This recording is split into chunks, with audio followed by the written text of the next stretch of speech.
Imagine being an elite Soviet fighter ace, having survived years of the most brutal air combat in history, only to be handed an American aircraft so massive and heavy that your first thought is, the Americans expect us to fly this? What happened next would shock everyone, including the pilots themselves. March 1944, Kirovabad Air Base, Azerbaijan.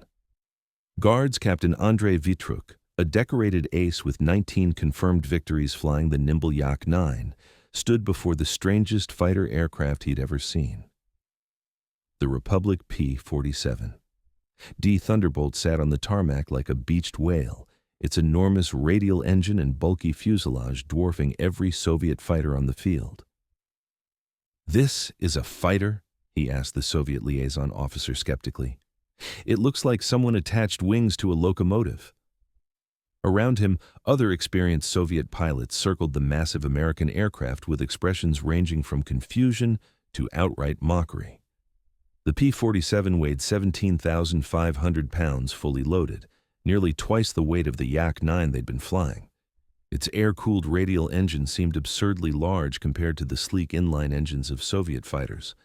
But Vitruk and his fellow pilots were about to discover that American engineering philosophy operated on principles entirely different from Soviet design, and that sometimes bigger meant deadlier. We'll uncover exactly how, but first, let's see why the Soviets were so dismissive. The Lend-Lease program had been supplying the Soviet Union with American equipment since 1941, but fighters had always been the most controversial category. Soviet pilots, shaped by years of combat on the Eastern Front, had developed very specific ideas about what made an effective fighter aircraft. They valued maneuverability above all else, prized lightness and agility, and had adapted their tactics to aircraft like the Yak-9, La-5, and captured Bf-19s that emphasized dogfighting capability. The P-47 violated every principle of Soviet fighter design. At 17,500 pounds, it was monstrously heavy. Its 2,535 horsepower Pratt & Whitney R2800 double Wasp engine was powerful, but the radial configuration seemed primitive to pilots accustomed to liquid-cooled inline engines. The aircraft was enormous, wingspan of 40 feet 9 inches, length of 36 feet 1 inch. By comparison, the Yak-9 had a wingspan of 32 feet and weighed just 6,800 pounds loaded. Senior Lieutenant Konstantin Kovshar, a veteran with 28 victories, expressed the common sentiment during the initial briefing on P-47 capabilities. The Americans build their fighters like they build everything else: too big, too heavy, too complicated. This aircraft might work in the West, where they fight at high altitude against bombers. But here, against German fighters at low and medium altitude, it will be a death trap. The skepticism was rooted in real experience. Soviet pilots fought a fundamentally different air war than their Western allies. On the Eastern Front, most air combat occurred between ground level and 15,000 feet. Battles were chaotic, close-range affairs where maneuverability meant survival. German fighters on the Eastern Front, primarily Bf-109Gs and FW-190As, were formidable opponents that Soviet pilots had learned to counter through aggressive turning combat. How could this American heavyweight possibly compete? Stay with me. We're about to reveal the training that would change everything, plus one pilot's shocking discovery. The initial conversion training to the P-47 did nothing to ease Soviet concerns. The aircraft was difficult to taxi due to its size and limited forward visibility. Taking off required more runway than any Soviet fighter. The cockpit seemed spacious but overwhelmingly complex, with instruments and controls Soviet pilots had never encountered. The aircraft felt heavy and unresponsive compared to the nimble Soviet fighters. Major Pavel Golovachev, assigned to oversee the transition of his regiment to P-47s, filed a report after the first week of training that captured the prevailing mood. Pilot morale is low. The men view the P-47 as an inferior aircraft forced upon us by circumstance. They compare it unfavorably to our own fighters in every respect: maneuverability, visibility, simplicity of operation. Several experienced pilots have requested transfer rather than fly this aircraft in combat. American instructors attached to the Lend-Lease program tried to explain the P-47's advantages, but their points seemed irrelevant to Eastern Front realities. Yes, the P-47 was fast, over 430 miles per hour at altitude, but Soviet fighters rarely fought at altitudes where this speed advantage mattered. Yes, it was rugged and could absorb enormous damage, but Soviet doctrine emphasized not getting hit in the first place through aggressive maneuvering. The 8.50 caliber machine guns impressed Soviet pilots more than other features. Soviet fighters typically carried 2 or 3 weapons, cannon and machine gun combinations chosen for weight savings. The idea of 8 synchronized guns seemed excessive, even wasteful, but American instructors emphasized that concentrated firepower could destroy targets in short bursts, a concept that would prove more significant than Soviet pilots initially realized. Lieutenant Nikolai Skomorokov, an ace with 32 victories, participated in the initial gunnery trials and offered grudging acknowledgement. The firepower is impressive. When all 8 guns converge on target, the destructive effect is remarkable.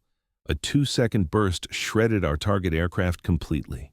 This is more firepower than any Soviet or German fighter I've encountered. But firepower doesn't matter if you can't maneuver into firing position. But here's where the story takes an unexpected turn. Hang tight. The first combat mission would shatter every assumption these pilots held. The 255th Fighter Aviation Regiment received its full complement of P-47Ds in April 1944 and was declared operational for combat missions in early May. The regiment's first mission was assigned as escort for Il-2 Sturmoviks, attacking German positions near Iași, Romania. A straightforward assignment that would allow the pilots to familiarize themselves with the P-47 in combat conditions. Captain Vitruk led a flight of 4 P-47s on this first mission, still deeply skeptical about the aircraft's combat value. The flight to the target area was uneventful. The P-47s cruised easily at 280 miles per hour, significantly faster than the Il-2s they were escorting. The encounter with German fighters came suddenly. 4 Bf-109 G6s dove from above, targeting the Il-2 formation. Vitruk's flight turned to intercept. And in that moment, everything Soviet pilots had believed about the P-47 began to unravel. I pulled hard left to intercept the lead 109. Vitruk recorded in his combat report. The P-47 responded instantly. Not like a yak, the turn radius was wider, but the roll rate was astonishing. I snapped from level flight to 90 degrees bank faster than I had ever rolled any aircraft. The German pilot, expecting a sluggish American fighter, committed to his attack on the Sturmoviks. I rolled back right and pulled lead. At 400 meters, I fired a 2-second burst. All 8 guns converged on the 109's fuselage. The aircraft disintegrated. I have never seen such destructive firepower. The remaining 3 Bf-10-9s, recognizing the threat, broke off their attack and turned to engage Vitruk's flight. A swirling dogfight developed at 8,000 feet, exactly the scenario where Soviet pilots expected the P-47 to be helpless. What happened next shocked everyone involved. Senior Lieutenant Vasily Kukushkin, flying as Vitruk's wingman, engaged a Bf-109 in what should have been a conventional turning fight. The German pilot attempted to force the fight into a horizontal turning contest, where the 109's lower wing loading should have given him advantage. Kukushkin didn't try to outturn him. I realized something immediately, Kukushkin later explained. The P-47 cannot outturn a 109 in sustained horizontal turns, but it doesn't need to. The 109 pilot pulled hard left. I didn't follow his turn. Instead, I used the P-47's superior roll rate to snap inverted and pull through, converting altitude to speed. In 3 seconds, I was below him with 50 kilometers per hour more speed. He was still turning, trying to find me. I pulled up into his belly from below and fired from 200 meters. He never saw me. The aircraft exploded. What was this fighting style that made the P-47 so lethal? Don't go anywhere. We're about to decode the American way of war and why it was perfect for this beast. The revelation that swept through the 255th Regiment after that first mission was profound and immediate. The P-47 wasn't an inferior aircraft. It was a different kind of fighter entirely, designed for a different combat philosophy that Soviet pilots had never encountered. American fighters weren't built to dogfight. They were built to kill. Major Golovichev, the same officer who had filed a negative report after training, filed a dramatically different assessment after observing the first week of combat operations. I must revise my previous evaluation completely. The P-47 is not a dogfighter, and attempting to fly it as one is indeed suicidal. But it is not meant to be flown that way. American tactical doctrine is fundamentally different from Soviet doctrine. Soviet fighters are designed for close-range maneuvering combat. We expect to engage in turning fights at close range where agility determines survival. The P-47 is designed for boom and zoom tactics, diving attacks at high speed, firing and extending away using superior speed and climb rate. The aircraft's strengths are optimized for this approach. More significantly, the P-47's weaknesses, weight, size, turn radius, are irrelevant if flown correctly. A properly flown P-47 never engages in sustained turning combat. The tactical revolution this represented cannot be overstated. Soviet pilots had been trained since their first combat missions to think in terms of turning combat. The great Soviet aces, Pokrishkin, Kozhedub, Rechkalov, were masters of using their aircraft's maneuverability to gain advantageous positions. The entire Soviet approach to air combat emphasized getting behind the enemy through superior turning. The P-47 demanded abandoning this entire framework. So how did Soviet pilots adapt, and what happened when they did? Keep watching. We're about to witness the transformation from skeptics to believers. The transformation of Soviet pilot attitudes toward the P-47 occurred rapidly once they began applying proper tactics. Within 2 weeks of combat operations, the 255th Regiment had recorded 23 confirmed aerial victories against 3 P-47s lost, a remarkably favorable exchange ratio that exceeded anything they'd achieved with Soviet fighters. Captain Vitruk became one of the aircraft's most enthusiastic proponents after his 4th combat mission. In that engagement, he encountered 6 Bf-10-9s at 12,000 feet while flying alone after becoming separated from his flight. Against 6 109s and a Yak-9, I would have had no choice but to run or die, Vitruk wrote. The mathematics of a turning fight against 6 opponents are impossible, but in the P-47, I had options. I climbed above them using the powerful engine. They pursued but couldn't match my climb rate. At 16,000 feet, I dove back through their formation at over 650 kilometers per hour. I fired at the lead aircraft and saw strikes along his fuselage. He rolled inverted trailing smoke. The other 5 turned to engage me, but I was already past them, extending away at high speed. They couldn't catch me. The P-47 in a dive is faster than any German fighter. I climbed back to altitude, repositioned, and dove through their formation again. Another burst, another 109 smoking. I repeated this pattern 4 more times. After the 4th pass, they gave up and fled. I had damaged 4 of 6 aircraft without ever entering a turning fight. This is impossible in any Soviet fighter. The pattern repeated across the regiment. Pilots who mastered boom and zoom tactics found themselves achieving victory ratios that exceeded anything possible in conventional Soviet fighters. More importantly, survival rates increased dramatically. Lieutenant Skomarokov recorded 11 victories in his first month flying the aircraft, more than he'd achieved in any previous month flying Yaks. But here's the twist nobody expected, including the Germans. Stick around, we'll reveal how word spread and changed the entire dynamic. By June 1944, multiple Soviet regiments had transitioned to P-47s, and German pilots began reporting encounters with American-built fighters on the Eastern Front. A Luftwaffe intelligence report from June 1944, captured after the war, provides the German perspective. Soviet forces are now operating American P-47 fighters in increasing numbers. These aircraft are being flown with aggressive tactics that differ substantially from Soviet methods. The P-47's strengths are being exploited intelligently. The result is an aircraft that is difficult to counter with conventional tactics. Recommendation: P-47s should be avoided when possible and engaged only with significant numerical superiority or advantageous position. Pilots should be instructed that P-47s will not commit to sustained combat and should not be pursued during high-speed disengagement. This assessment, that German pilots should avoid engaging a specific Allied fighter, was remarkable. Combat results supported the recommendation. German loss rates against P-47-equipped Soviet units were significantly higher than against conventional Soviet fighters. Guards Major Dmitry Glinka provided analysis that captured why the P-47 was so effective in Soviet hands. American pilots fly the P-47 with discipline and caution. Soviet pilots fly the same aircraft with aggression and improvisation. We'll fire from closer range, we'll maneuver more aggressively, we'll take chances that doctrine advises against. The P-47's ruggedness allows this aggressive approach. We exploit this ruthlessly. How did this aggression manifest? You're about to find out, and the results were more dramatic than anyone imagined. The most dramatic demonstration came during the Jassy-Kishinev offensive in August 1944.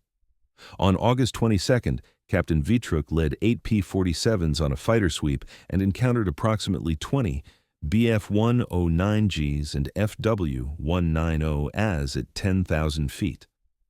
The tactical situation was precisely what Soviet pilots had feared, heavily outnumbered against experienced German pilots. I ordered the formation to split into pairs and begin boom and zoom attacks, Vitruk's combat report stated. Each pair would dive, fire, extend, climb, and dive again.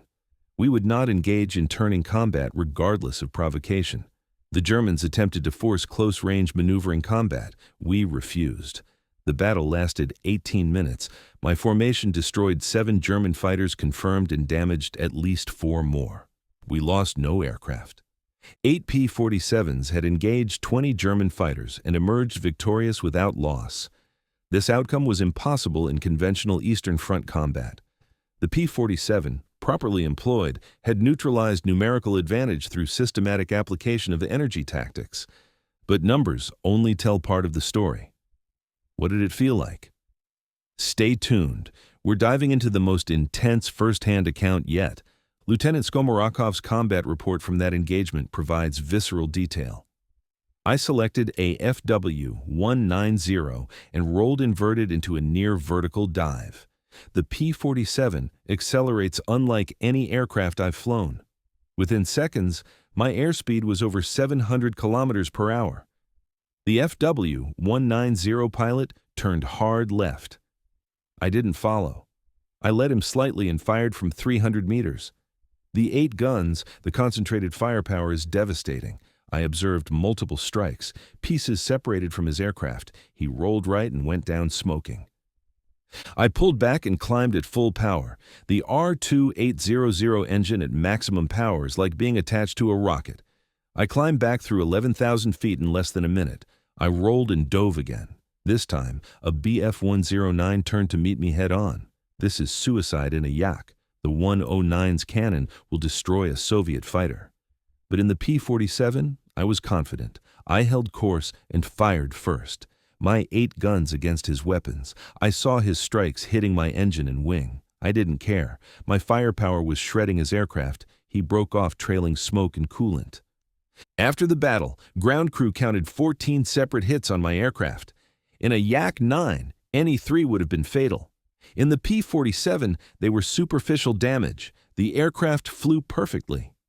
The Americans built this to absorb punishment and continue fighting. Now I understand why. The durability became one of the P-47's most valued characteristics. Stories circulated of P-47s returning with damage that would have destroyed any Soviet fighter. Guards Captain Sergei Dolgushin articulated the psychological impact. In a Yak or La-5, every combat carries awareness that a single hit can kill you. In the P-47, this burden lifts. You can fly aggressively because the aircraft will protect you. This isn't recklessness, it's confidence based on engineering. But was this miracle machine perfect? Keep going. We're about to confront the P-47's dark side. The P-47's effectiveness wasn't universal. The aircraft's weaknesses became apparent as experience accumulated. The most critical limitation was low-altitude performance. The turbocharger-equipped engine was optimized for high altitude. At low altitude, below 10,000 feet, the aircraft's performance was notably inferior to both Soviet and German fighters. Lieutenant Pavel Shutov was killed in July 1944 when he attempted to engage German fighters at 3,000 feet. His wingman reported, "Shutov violated standing orders and entered turning combat with 3 Bf-10-9s at low altitude. The P-47 was sluggish. The 109s outturned him easily. He was shot down within 2 minutes. The P-47's advantages disappear at low altitude." Major Golovichev issued explicit guidance. P-47 pilots will not engage below 6,000 feet except in emergency. If combat forces you below this altitude, disengage immediately and climb. The P-47 is a high-altitude fighter. Trying to use it at low altitude is suicidal negligence. The second limitation was maintenance complexity. Soviet ground crews struggled with the sophisticated systems. Senior Lieutenant Grigory Rechkolov noted, "Soviet fighters can be maintained under field conditions with minimal tools. The P-47 requires specialist knowledge and equipment. Our serviceability rates are lower because we lack proper maintenance infrastructure." Despite these limitations, combat effectiveness remained exceptional. Soviet pilots learned to exploit strengths while avoiding weaknesses. So what was the final verdict? Hang in there. We're about to reveal the jaw-dropping statistics. By war's end, Soviet P-47 units had compiled remarkable records. The 255th Fighter Aviation Regiment recorded 254 confirmed victories between May 1944 and May 1945, while losing 41 P-47s, a ratio of 6.2 to 1. This exceeded the regiment's previous ratio of 2.8 to 1 with Yak-9s. The 278th Regiment achieved 187 victories against 34 losses, a ratio of 5.5 to 1. More significantly, Soviet pilots in P-47s suffered lower casualty rates. The aircraft's ruggedness meant pilots survived damage that would have been fatal in Yaks. Captain Vitruk survived being shot down twice, in situations likely fatal in Soviet fighters. His final assessment, written in June 1945. "I mocked this aircraft when I first saw it. I was completely wrong. The Americans hadn't violated design principles. They had different principles based on different tactical philosophy. They built fighters to maximize pilot survival while delivering maximum firepower. The P-47 is the best fighter I've flown because it kept me alive while allowing me to destroy the enemy. I survived this war because American engineers designed an aircraft that prioritized pilot survival." The post-war Soviet Air Force drew significant lessons from 47 experience. Later, Soviet fighters incorporated elements of American design philosophy, increased structural strength, heavier armament, emphasis on pilot protection. But there's one more twist. Stay with me. We're about to reveal what happened after the war and why the P-47 was both celebrated and classified. The post-war treatment reveals much about Soviet politics in the emerging Cold War. Despite combat success, Soviet authorities were reluctant to publicly acknowledge American equipment effectiveness. Official histories minimized Lend-Lease contributions, and pilots who flew P-47s were discouraged from discussing their experiences. Guards Major Dmitry Glinka found his post-war career complicated. After the war, there was pressure to emphasize Soviet achievements exclusively. The fact that I'd achieved my highest victory scores in an American aircraft was inconvenient for official narratives. I was instructed to attribute my success to Soviet training and tactical excellence rather than aircraft quality. This was politically necessary but historically dishonest. Most P-47s were returned to the United States after the war as required by Lend-Lease agreements. The aircraft disappeared from Soviet service quickly, replaced by Soviet designs, even though pilots universally preferred the P-47 survivability. Captain Vitruk reflected in his memoirs published in the 1970s. "We were ordered to forget the American fighters we'd flown. Officially, they had contributed little to victory. But every pilot who flew the P-47 knew the truth. That aircraft saved Soviet lives and destroyed German aircraft more effectively than anything we had built ourselves. I laughed at the P-47 when I first saw it. By the end of the war, I trusted it more than any Soviet fighter. It kept me alive through 47 combat missions. Are you ready for the final revelation? Don't miss this. We're about to tie together what this means for air combat philosophy. The broader lessons of Soviet experience with the P-47 demonstrated fundamental principles about military technology and tactical doctrine. First, it proved there is no single correct approach to fighter design. Soviet emphasis on lightweight and maneuverability produced effective aircraft. American emphasis on ruggedness and firepower produced equally effective aircraft optimized for different tactics. Both philosophies could achieve success when applied properly. Second, it demonstrated that tactical doctrine must match aircraft capabilities. The P-47 wasn't effective because it was inherently superior. It was effective because Soviet pilots learned tactics that exploited its advantages while avoiding its weaknesses. Third, the P-47 validated American design philosophy that prioritized pilot survival as equal to combat capability. Soviet fighters maximized performance even at the cost of pilot protection. American fighters accepted weight to ensure pilots survived. The P-47's combat record proved that survivability translated directly to tactical effectiveness. Guards Colonel Pavel Golovachev articulated this in his post-war analysis. The Americans understood something we had overlooked. A dead ace is worthless. A pilot who survives to fly another mission has value that exceeds any amount of aircraft performance. The P-47 kept pilots alive. Those pilots accumulated experience, trained others, and continued destroying enemy aircraft. In sustained warfare, the American approach proved superior. Experienced pilots in rugged aircraft consistently outperformed less experienced pilots in higher performance, but more fragile aircraft. The transformation Soviet pilots underwent while flying P-47s influenced Soviet Air Force doctrine for decades. The lesson was clear. In modern industrial warfare, the nation that could keep its pilots alive longest while giving them tools to destroy the enemy would prevail. The P-47 embodied this philosophy completely. The aircraft that Soviet pilots had mocked as a locomotive with wings proved to be one of the war's most effective fighters in the hands of pilots who understood how to exploit its unique characteristics. The story of Soviet pilots and the P-47 Thunderbolt demonstrates that military effectiveness comes not just from superior technology, but from the willingness to adapt doctrine to match capability, even when that means abandoning everything you thought you knew about aerial combat. If this story of transformation and tactical revolution captivated you, hit that subscribe button now for more untold stories from history's greatest battles. Don't miss out on the next revelation.